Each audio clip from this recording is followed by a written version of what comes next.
Louvado seja nosso Senhor Jesus Cristo. Nós vamos dar continuidade à nossa reflexão sobre as contemplações de São Pedro Damasceno, as 8 contemplações. Faremos agora a segunda parte da 4ª contemplação, é o nosso 8º encontro. Mas antes de falarmos esta realidade do texto desenvolvido, texto de instrução mística desenvolvido por Pedro Damasceno, eu fiquei de conversar com vocês um pouquinho sobre a questão da impassibilidade. As virtudes da qual estamos falando: fé, temor a Deus, humildade, paciência, mansidão e esperança, culminam na impassibilidade, que na língua grega significa apatheia. A impassibilidade não tem nada de negativo, nem significa inatividade ou conformismo, não.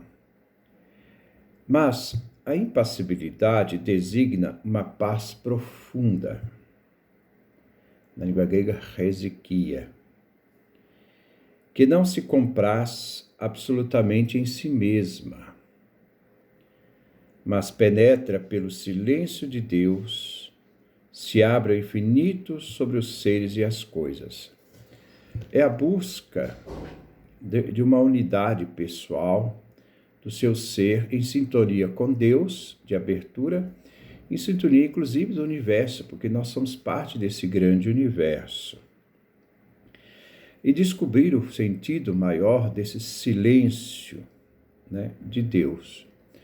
Nós vivemos numa sociedade que cada vez mais quer fragmentar o ser humano, que totalmente está diluído em desejos, na busca de ser feliz e não encontra, porque ele não está percebendo essa integridade. Isso virou praticamente no nosso Ocidente uma realidade que limita também o nosso conhecimento do todo. Na ciência você vê um médico que cuida do pé direito, não é o mesmo especialista que cuida do pé esquerdo, Então, se está cada vez mais afunilando um tipo de conhecimento e se perdendo o sentido do todo, a realidade que requer sobre o ser como um todo. Tanto é que no Ocidente, a primeira coisa que um médico te propõe é onde dói, é uma localização. O oriental não pergunta isso. A primeira pergunta que o oriental faz é: quem é você? Tem a ver com essa realidade da integralidade da pessoa, a unidade da pessoa. Nossa sociedade sabe, quanto mais fragmentado as pessoas são, mais manipuláveis, mais frágeis elas se tornam.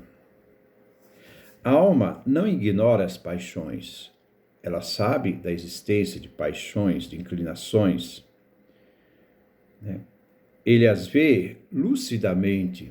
A palavra lucidamente vem de luz. Ter a lucidez. Sabe tirar a luz, muitas vezes, onde não há luz. Então, elas veem lucidamente nascer e morrer. Mas não se deixa perturbar por elas, porque sabe discernir com equilíbrio essas paixões. Ela não perde o equilíbrio, ela não fica temerosa diante dessas paixões, mas ela tem a lucidez de vê-las e depois também ela tem a lucidez de poder desvencilhar delas. Isso é só um grande controle da realidade do ser humano, uma realidade que vive a sua realidade integral, A apatheia sintetiza todas as virtudes, ela une. A coroa de um rei não é feita de uma única pedra preciosa. A impassibilidade não atinge sua perfeição sem negligenciarmos uma única virtude, seja qual for. A impassibilidade é a síntese que une todas as outras virtudes. Eu já ensinei para vocês, dos monges do deserto, que, acima de tudo, se deve pensar nas virtudes para, fortalecendo as virtudes, ser capaz de ver a medida dos vícios. E ele continua. É assim que podemos ver ascetas que praticam quase todas as virtudes abandonarem-se de repente a uma paixão desenfreada, como a violência que pecadores humildes desconhecem, e tornarem-se, por exemplo, fanáticos atrozes. Então se deve ter em vista essa perspectiva de unidade. Não ficar restrito a simplesmente uma virtude, mas tentar trabalhar com elas no sentido de estar aberto sempre a essa graça divina que nos unifica. Então, o fato das pessoas perderem o equilíbrio e se tornar fanáticos atrozes é porque ela se perdeu no momento em que ela se deixou ser levado pelo menos uma dessas paixões que foi maior do que as virtudes incentivadas e conhecidas. A impassibilidade une o homem e a obra ao amor divino. Pela criação, tem amor por aquilo que existe, tem amor por aquilo que está aí, tem amor pelas coisas, não quer sufocar a vida, quer deixar que a vida aconteça. Ela vê uma rosa, ela não quer arrancar a rosa para que ela seja dona, possuidora da rosa, mesmo que deixe a rosa, que arranque a rosa, ela vai morrer. É claro que ela vai morrer, mas pelo menos ela morre no seu processo natural da natureza e não provocada por mim. Porque esse amor desordenado, né, essa paixão desordenada, muitas vezes, para ter como posse, né, faz uma opção de matar e sufocar a vida.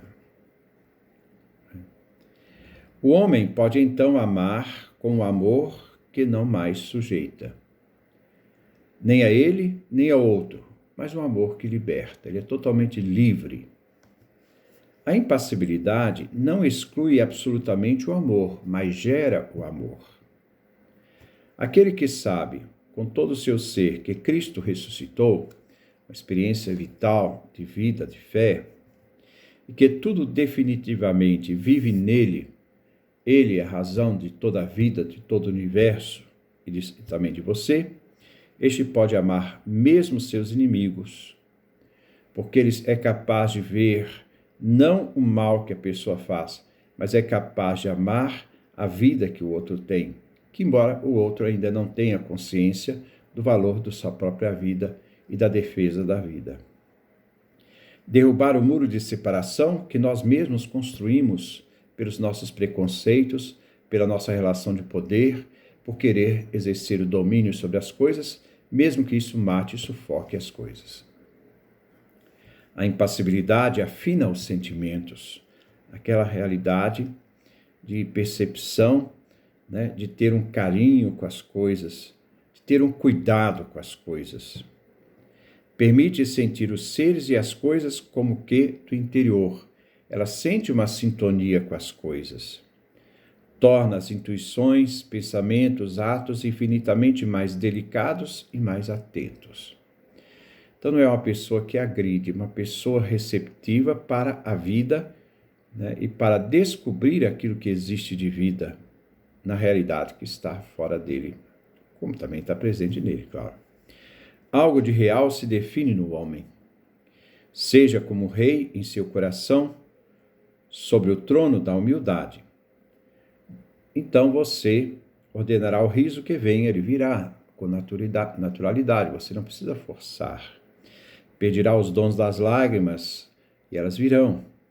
Ordenará o corpo, não mais tirano, que quer impor o seu poder sobre o ser humano, fragmentando-o, mas o corpo se torna servidor.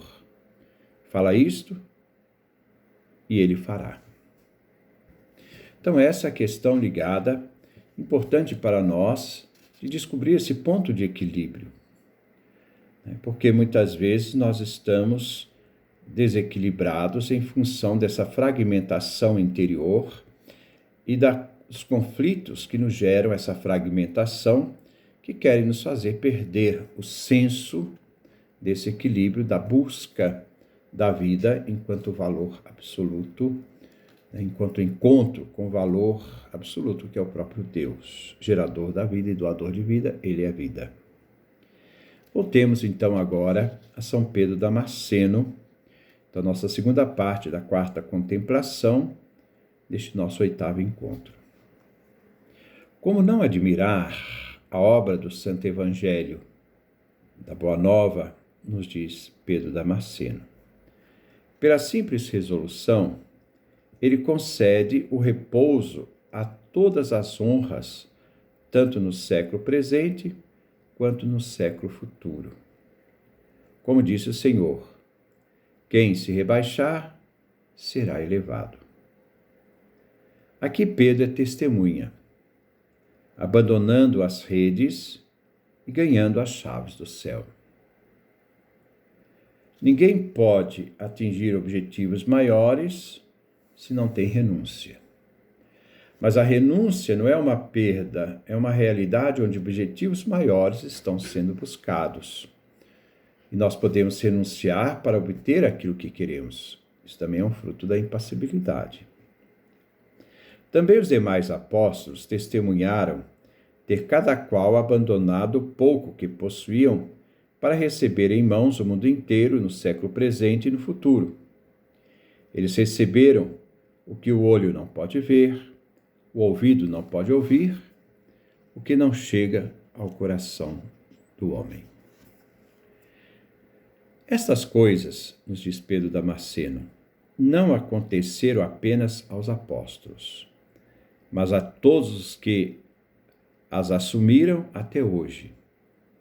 Como disse um dos padres, se eles penetram no deserto, eles abandonam tudo para ir ao deserto. São os monges, os eremitas, né? É certo que receberam também o imenso repouso. É uma experiência tão profunda de Deus que faz com que todas as outras coisas se tornem relativas. E não existe nenhuma dificuldade em abandonar aquilo que se deixa diante daquilo que se experimenta e daquilo que ele busca. É uma realidade que já passou e ele descobre esse valor para a sua própria vida.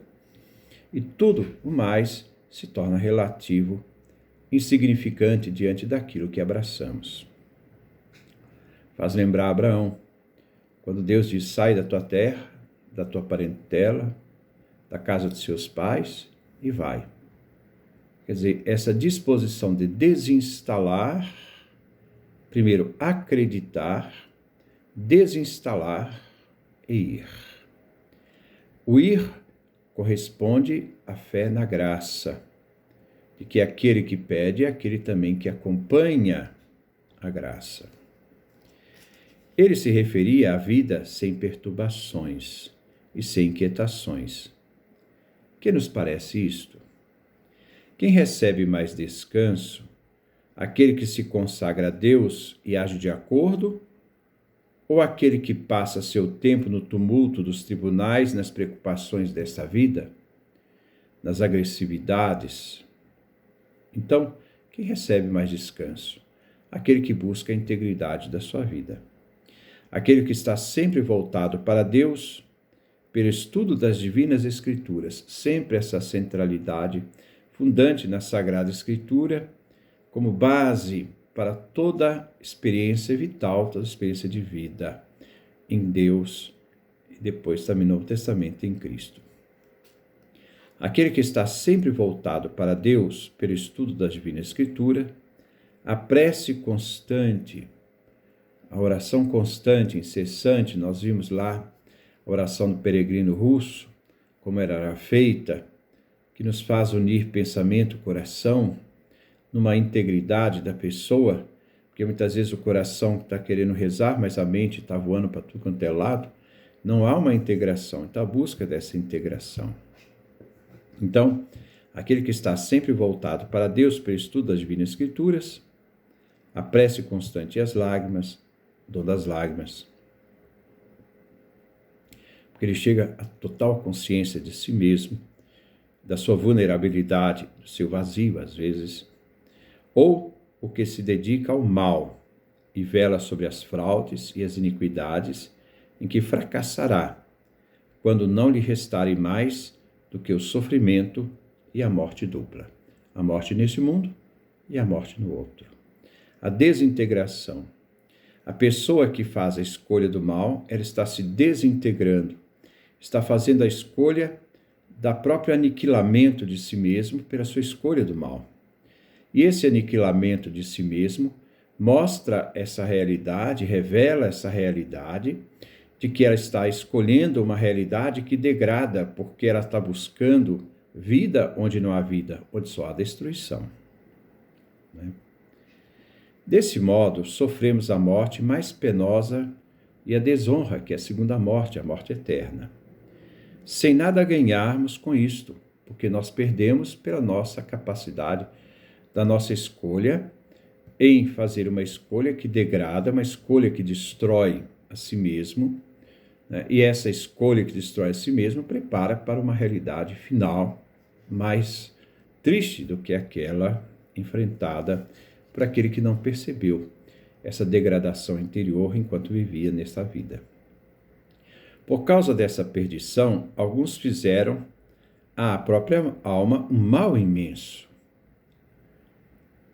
Porque acaba que as pessoas, elas se deixam ser conduzidas pelo mal, querendo buscar soluções, muitas vezes soluções destrutivas, ela não é capaz de se abrir à graça e deixar que Deus possa trabalhar nela.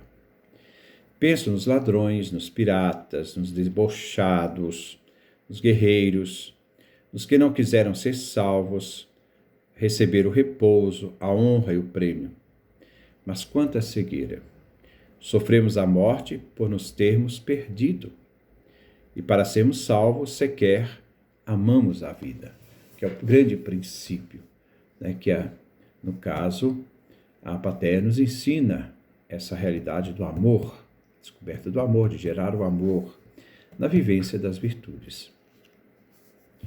Mas se preferirmos a morte ao reino dos céus, que fazemos de mais do que o ladrão, o profanador ou o guerreiro, que apenas pelo pão tantas vezes sofreram a morte futura com a morte presente? Caso contrário, devemos ver em Cristo o objetivo primeiro pelo qual o reino dos céus é dado aos que o assumem. Nós somos feitos de escolhas de vida, ou quando nós renunciamos nosso livre-arbítrio é a nossa ação do bem para o melhor, e renunciamos isto para sermos senhores de um pequeno feudo que muitas vezes reduz a dimensão da grandiosidade do ser humano, que é chamado a essa realidade divina e essa integração no cosmos, em toda a obra da criação. Né? Caso contrário, devemos ver em Cristo o objetivo primeiro pelo qual o reino dos céus é dado aos que o assumem.